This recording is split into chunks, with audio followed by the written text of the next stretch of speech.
everything we eat. Breaking down what they mean can be challenging. We are here with Joy Vaught, registered dietitian, to gain a better understanding of how to read food labels. Joy, thanks for joining us. Thanks for having me.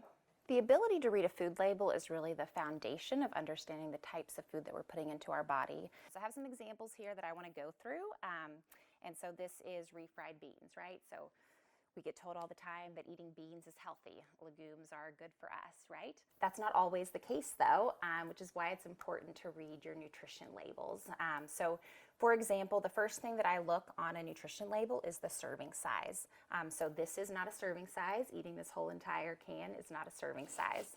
A half cup is a serving of this. What's amazing to me is my perception would be there is 2 servings in that can. But there's 4. 4 servings. Yeah. There's been lots of research done on people's perception of portion sizes. And typically, just like you said, it's about half of what people think it actually is. So the next thing I'm looking at is calories. So this is 70 calories per half cup serving. So depending on if you're on a type of diet, if you're trying to decrease the number of calories, then that would be something that you pay attention to. The second thing is total fat. So there's different types of fat. There's what we consider good fat and bad fat. I don't really like to label food as good and bad though, but the reality of it is there are fats that are better for you than others. On your label, you're going to have saturated fat, trans fats, monounsaturated fat, and polyunsaturated fat. Poly and mono are your good fats. Saturated and trans are considered your bad fats. So just think the ones that have the numbers in front of them, mono and poly, are your good fats. Saturated and trans, you want to try to decrease the amount of fat you get from those sources. The next thing to pay attention is your percent daily value. And so that is based on a 2,000 calorie diet. So the average person needs 2,000 calories per day. So when we're looking at percent daily value, while it's not individualized on here, it's something that we really need to take with a grain of salt. It being based on the 2,000 calories, if your calorie needs are 1,500, then that's going to vary. There is something called the 5/20 rule, and it is if something has less than 5% of the daily value in it, it is low in that particular nutrient, and it has greater than 20% daily value, then it is relatively high in that nutrient. And different nutrients we want to be high or low. So a good example of this would be sodium. So this item has 440 milligrams of sodium, which is 19% of your daily value. Again, that is based on your average person getting 2,000 calories per day. That seems very high for a quarter of a can. That's a great point. So that takes you back to your serving size, because how many people do you think are going to eat a half cup of this? So if someone eats a full cup of this, let's say they're trying to watch their sodium, they're on the DASH diet for hypertension. So if they eat a full cup of this, they got half of the amount of sodium that they should be getting in one day, in one cup of this. Wow, that's and so eye-opening. those are things to look at.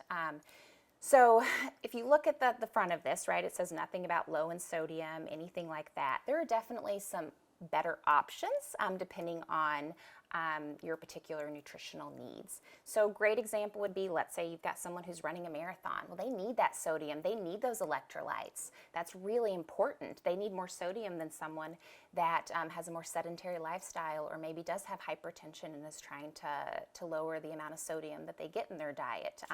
So where I say there are no good foods and no bad foods, this may be a perfectly good food for someone that needs that sodium, that needs those calories, but it would be a less than ideal option for someone that is trying to watch their sodiums. And there are absolutely better options than this. You can get no salt added, where you can add your own salt and you can control that.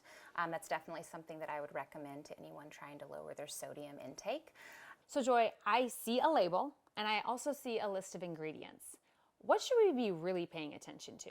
Yeah, that's a great question. So the nutrition facts tell you the nutrients that are in that food. And so your macronutrients are your carbs, fat, and your protein. It also shows you your micronutrients, which are your vitamins and your minerals.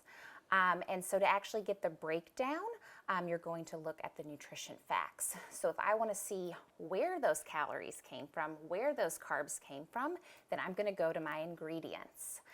So just by looking at these nutrition facts, I couldn't tell you that this is a can of refried beans. If I go over to my ingredients, then I'm going to see where or what this product consists of.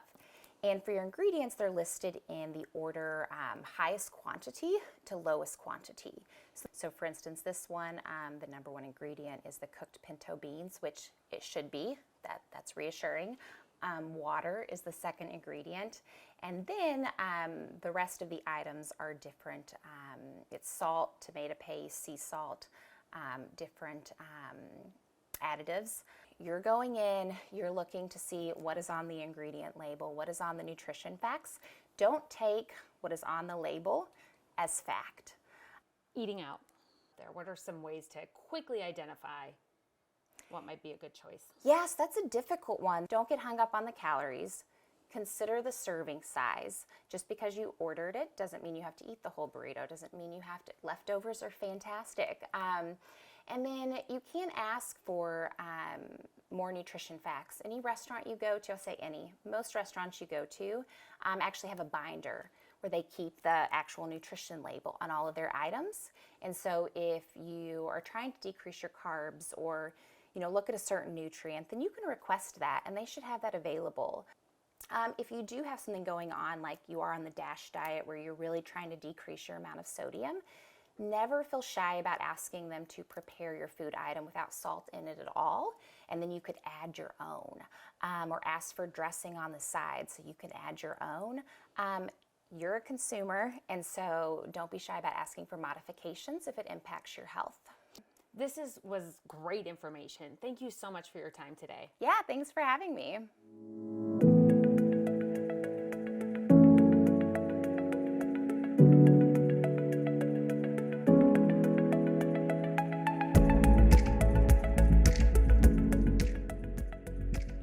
For more health and wellness videos like this, subscribe to our YouTube channel at DME Supply USA and visit DMESupplyUSA.com for all of your durable medical equipment needs.